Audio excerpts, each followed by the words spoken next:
Continuando con el programa, presentaremos al querido hermano doctor Rodolfo Ondarza Rovira, de las canteras de la respetable logia simbólica Baphomet, número 191 del Valle de la Ciudad de México, Oriente de México. Él es médico general, egresado de la Universidad Nacional Autónoma de México, UNAM, en la especialidad de neurocirugía. Cuenta con la subespecialidad en neurocirugía estereostática y funcional. Posee la maestría en ciencias biomédicas, realizada en la UNAM.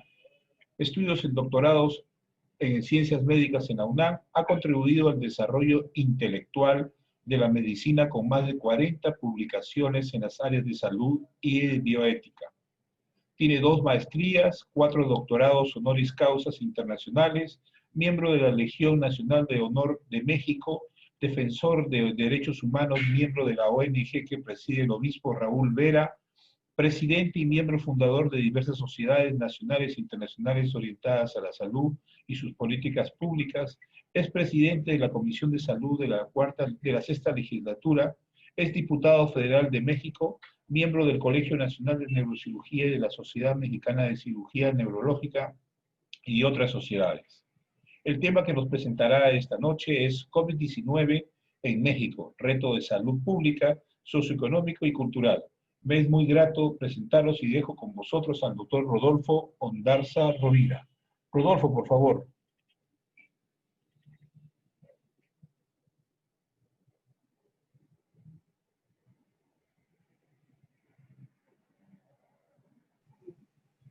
¿Aló? Sí, tengo audio. Sí, te escuchamos. Sí, te escucho. Muy buenas noches, muchísimas gracias.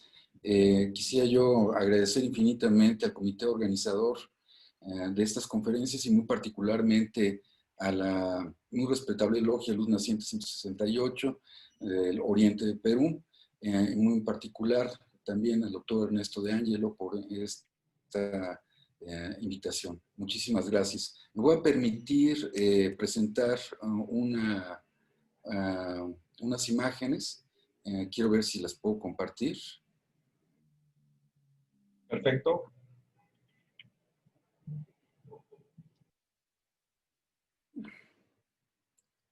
No sé si ahí se estén visualizando. Sí, ¿verdad? Estamos viendo, sí, le estamos viendo. Correcto. Entonces, quisiera empezar comentando que en noviembre del año pasado fue la fecha en que se diagnosticó el primer caso de COVID-19 en la provincia de Wuhan y que para el 30 de enero se había declarado la emergencia internacional al respecto.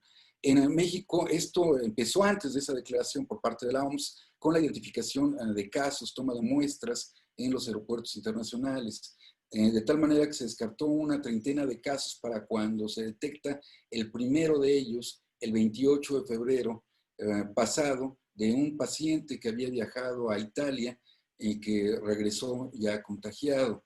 De hecho, actualmente sabemos que este virus está en México con 5 cepas, 17 linajes, y que el primer caso detectado en México pertenece al grupo GR linaje B1 y que la ruta fue a través de Italia, luego hacia la Ciudad de México o el Estado de México, y de ahí se dispersó hacia el resto del país.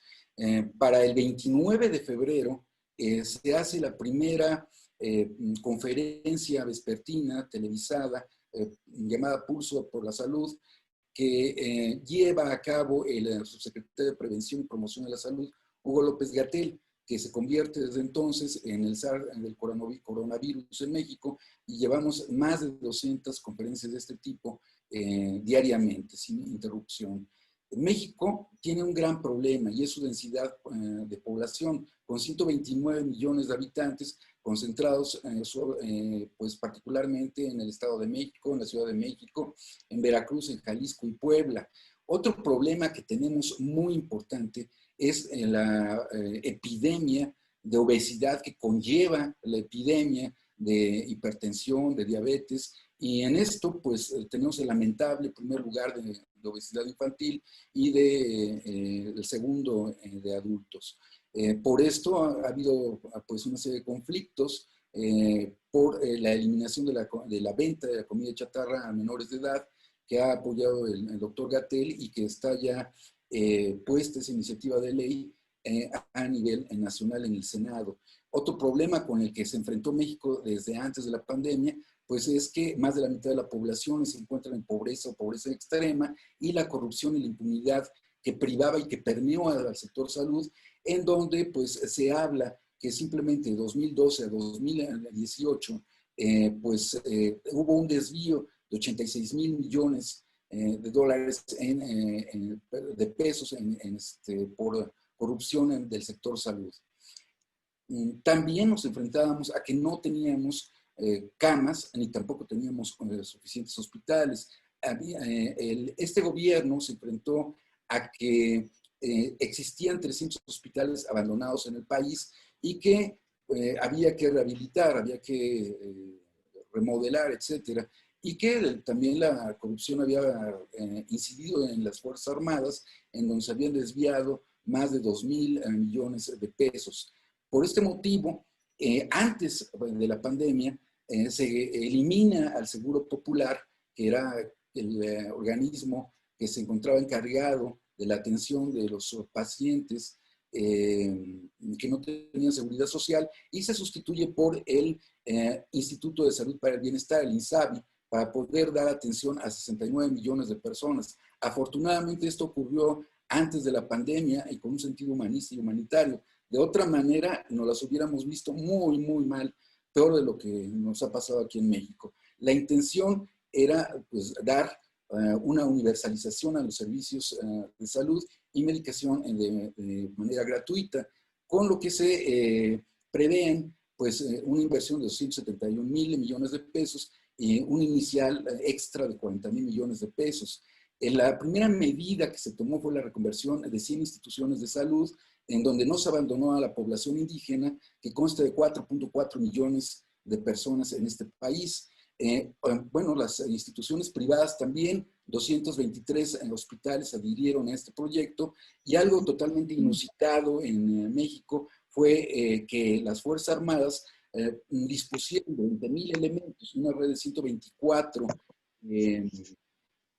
hospitales, hospitalarios para poder ayudar al combate del COVID-19 en caso de superado el Sistema Nacional de Salud, cosa que nunca ocurrió. Pero por otro lado, también para combatir la corrupción y ser eficientes en este tema, pues el ejército tomó 16 nosocomios bajo su mando del INSABI, cosa que nunca antes en la historia del país había ocurrido.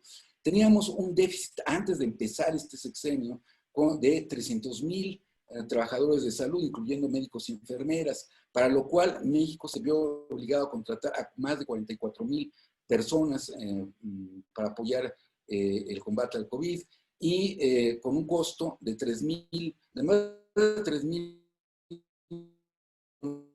Su parte contrató a más de 4,000 profesionales de la salud.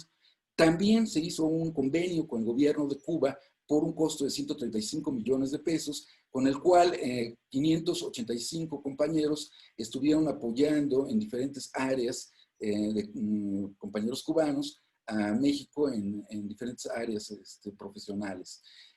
Hubo que importar insumos, como ya se ha platicado antes. México tampoco produce insumos médicos, por lo cual hubo que importarlos con un gasto concentrado en 5 instituciones federales. El 93% de ese gasto fue concentrado ahí. El más importante fue el Instituto Mexicano del Seguro Social, con 5,000 millones de pesos, y también carecíamos de ventiladores. Se logró cuadruplicar la cantidad de ventiladores que teníamos antes de la pandemia, y uno de estos ejemplos es la Secretaría de Salud Pública, en donde se hizo una inversión en ventiladores y el mantenimiento de los que ya teníamos por más de 159 millones de pesos. Para el 20 de marzo teníamos 900 casos confirmados, cuando se decide el cierre masivo de establecimientos y la suspensión de clases.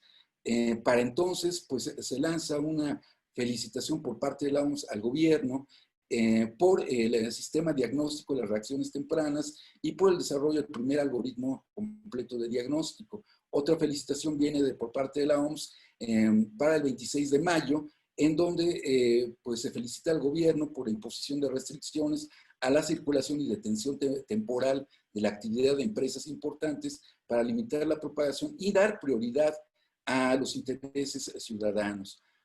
Para el 23 de marzo se da inicio a la Jornada Nacional de Sana Distancia. Esto con el fin de frenar los contagios y no llegar a la saturación de hospitales. La fase 2 de este programa dura alrededor de 4 semanas, incluyendo el aislamiento, la suspensión de eventos masivos, el aplazamiento de las clases, la cancelación de actividades no esenciales y se llega a la fase 3 el 21 de abril de este año, en donde se agrega la regionalización del grado de estas medidas de mitigación y la división y la fijación geográfica de la movilidad en el territorio nacional. También se explica al público lo que fue o lo que es el método Centinela que se ha estado usando en México, y como ustedes saben, pues es una técnica epidemiológica en donde se usa un número reducido de infecciones confirmadas y de información matemática y biológica para ver el comportamiento de la COVID-19. Una de las críticas más acérrimas que se han tenido a las acciones del gobierno de México es el número de pruebas PCR para la detección de COVID-19. Como ustedes pueden ver en la gráfica de la derecha, esto es real. México es uno de los países que menos pruebas por millón de habitantes, una gráfica por millón de habitantes, realiza de PCR para el COVID-19. En la gráfica de la derecha tenemos el número de fallecimientos en México por millón de habitantes en comparación, al igual que la gráfica de la derecha, de manera internacional.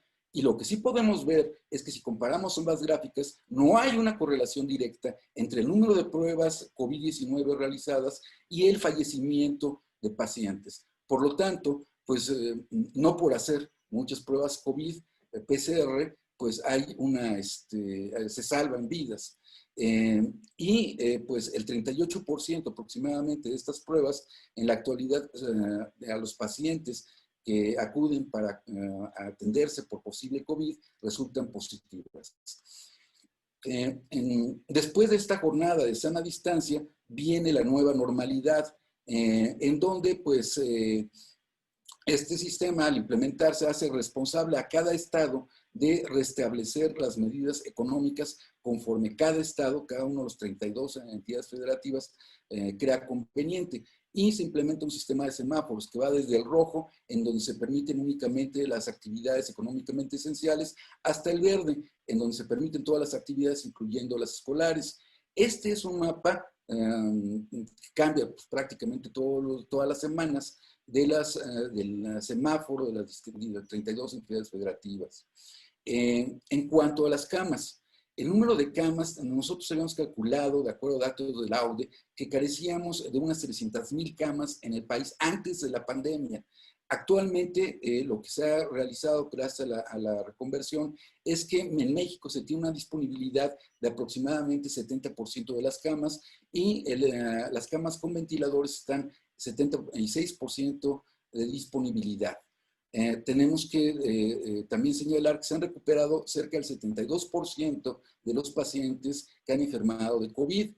Otro reconocimiento, digamos, de la OMS es la confirmación que en junio se dio para que el doctor Hugo López-Gatell pudiera pertenecer al panel de expertos. Otro tema que hubo que remontar grave para México es el hecho de que en los últimos 13 años el gobierno de México ha invertido aproximadamente 2.5% de su PIB en salud, lo cual es increíble que hayamos podido de un sistema de salud en ruinas, pues salir adelante. Yo creo que si hubiéramos estado políticamente igual que hace el sexenio pasado, hace 2 sexenios, estaríamos en una catástrofe total. En la gráfica de abajo, del lado derecho, ustedes pueden ver que cómo estamos en relación al resto de los países hermanos de América Latina y del Caribe, ¿no? Realmente la inversión en salud de México es muy baja. Por otra parte, la Universidad de Columbia pues ha dicho, y es real, que la inversión de México pues, no va más allá del 1% para remontar económicamente los estragos que antes de la pandemia ya existían por esta crisis económica mundial que se calcula sea la peor que la gran recesión de los años 30. Lo mismo dice el Fondo Monetario Internacional, pero esto obedece a que nuestro mandatario ha dicho que no va a endeudar al país para enfrentar a la COVID-19 y que a la fecha hemos ahorrado en este sentido 350,000 millones de pesos. Esto no pasa con los estados de la República, porque los que tienen mayores contagios podrían endeudar su techo de endeudamiento podría crecer más, pero como vemos aquí, no son los estados de la República que tienen más COVID los más endeudados, sino aquellos que están gobernados por partidos políticos conservadores y con intereses neoliberales, no los más contagiados. Insisto, estos mismos gobernadores son aquellos que han tratado de quitar a López-Gatell como líder de las políticas en salud de México ante esta pandemia y no lo han conseguido. Y se mantiene las intenciones de nuestro mandatario Andrés Manuel López Obrador de disminuir las inequidades en el país, mantener el acceso universal a los servicios de salud y de otorgar el acceso a los medicamentos gratuitos, que son de los preceptos que nuevamente menciona en su segundo informe de gobierno y con los que empezó siendo candidato. Por otra parte, en resumen, pues hay estrategias de mitigación comunitaria que han disminuido la transmisión de manera importante. Se han suspendido el acercamiento físico, la movilidad de 80 millones de personas, sin hacer coerción ni de la fuerza, ni uso de la fuerza pública. Por otro lado, la reconversión hospitalaria ha dado sus frutos.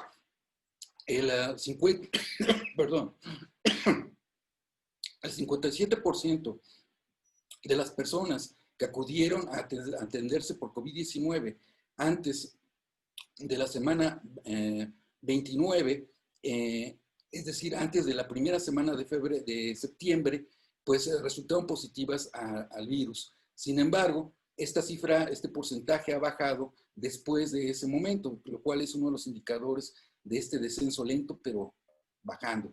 El número total semanal de casos también ha ido afortunadamente bajando. Lo mismo se puede decir de la ocupación hospitalaria a nivel nacional.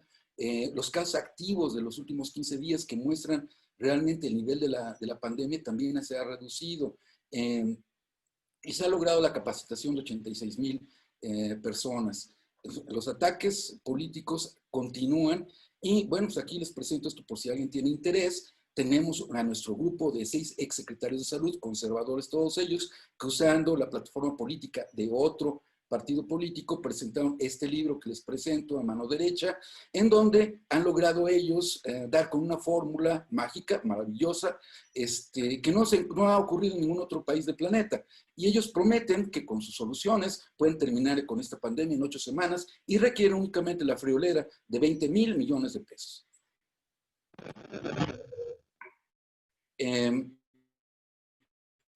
Otro problema es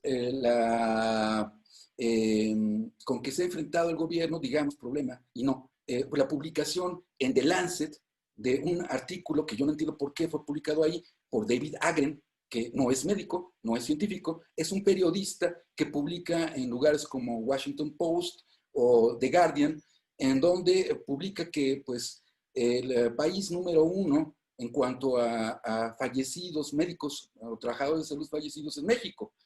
Con esto, pues sin mayor sustento que el ser este periodista. Pero bueno, ante esto, José Luis Salomía, que es director de epidemiología de la Secretaría de Salud, muestra que si bien para el 3 de septiembre había 1,410 fallecimientos de trabajadores de salud, donde 49% son médicos y 18% son enfermeras, pues la tasa de letalidad es menor que en la población en general, afortunadamente, con una letalidad de 3,8%.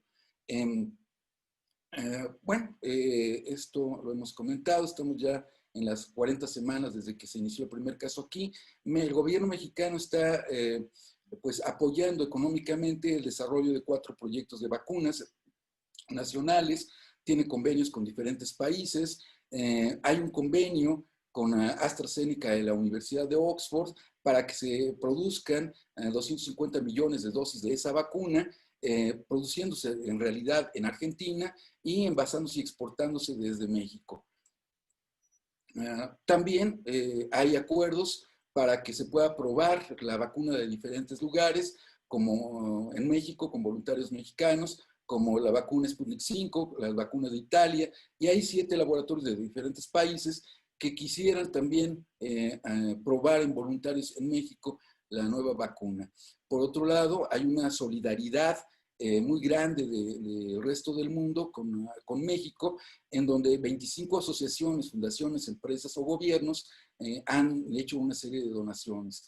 Y bueno, para terminar, una cosa anecdótica, y es la rifa simbólica de un avión presidencial que fue primero pactada en un sexenio, 2 sexenios atrás, adquirida el sexenio pasado, y que es pues el símbolo, la representación de la corrupción, de la impunidad tan vergonzosa que hemos tenido en México, que ha permeado en salud, pero que esta rifa ha permitido que 3 hospitales y 8 escuelas hayan ganado 20 millones de pesos cada uno. Muchísimas gracias. Les agradezco mucho su paciencia.